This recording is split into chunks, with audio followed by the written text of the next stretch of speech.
I the asshole for airing the mother of my grandchildren's dirty laundry out in public? My son, Tommy, died suddenly 6 years ago. He was recently divorced with 2 kids with his ex-wife. The kids were 5 and 6 years old at the time of their dad's death. The kids and Tommy lived with us for a year at one point. Tommy's ex, Marla, was serving time after she stole from Tommy, from a friend of Tommy's, and from my husband and myself. It delayed the divorce, so they had been separated for more than 2 years, and the separation started when Tommy learned Marla had cheated. We found out about the stealing after, and she stole from us after the separation. All in all, Marla stole close to $35,000 between us all. Marla had recently been released and started back with 50-50 custody of the kids when Tommy died. After Tommy died, Marla attempted to cut our family out of the lives of my grandchildren. My husband and I went to court and were awarded very generous grandparents' visitation under grandparents' rights of our state. Marla was furious. She tried to appeal, but it was rejected twice. The relationship between us was not civil, so we kept it simply and only communicated times for pickups. Dates were already specified. Marla remarried and now has additional children. Marla has asked a few times for us to include her other children. We ignore the requests.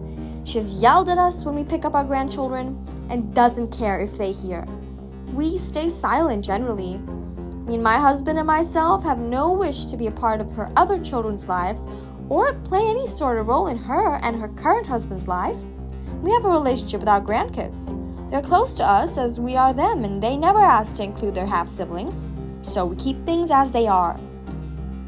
Last week, my grandson had a school talent show that they wanted us to attend, so we did. Marla and her husband were there with their kids, but we sat apart. And when the kids finished, we went back to their classrooms, and as we were leaving, Marla approached us and asked us to please think of her other kids and start acting like grandparents to them. We stayed civil and refused. Marla called us monsters. She said we were hideous monsters for turning our backs on her and her other kids just because she moved on after Tommy.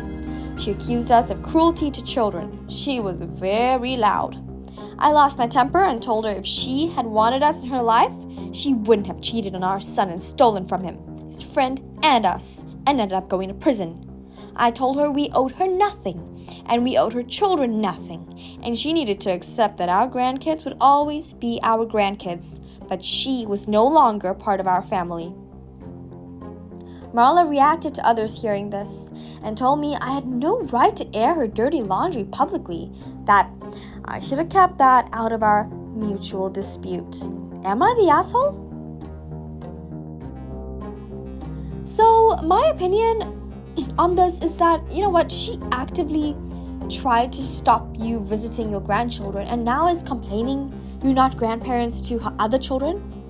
She's obviously unhinged.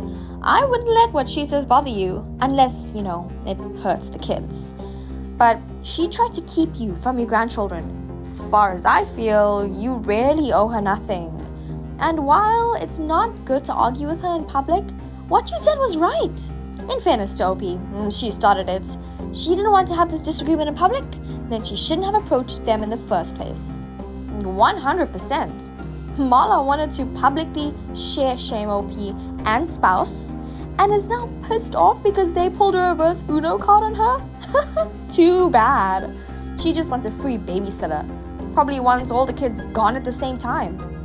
If you treated her kids like your grandkids, she'll suddenly want you to buy expensive gifts, pay college tuition, and include these kids in your will. Marla has no moral compass. She does what she wants and doesn't worry about anyone else. And you know what? All that prison info is publicly available anyway. I'm just wondering, what kind of shit judge gave her any custody at all? Beats me. Anyway, that's all I have for you for today, but please stay tuned and stay stuck in your seats so you can be ready for the next story.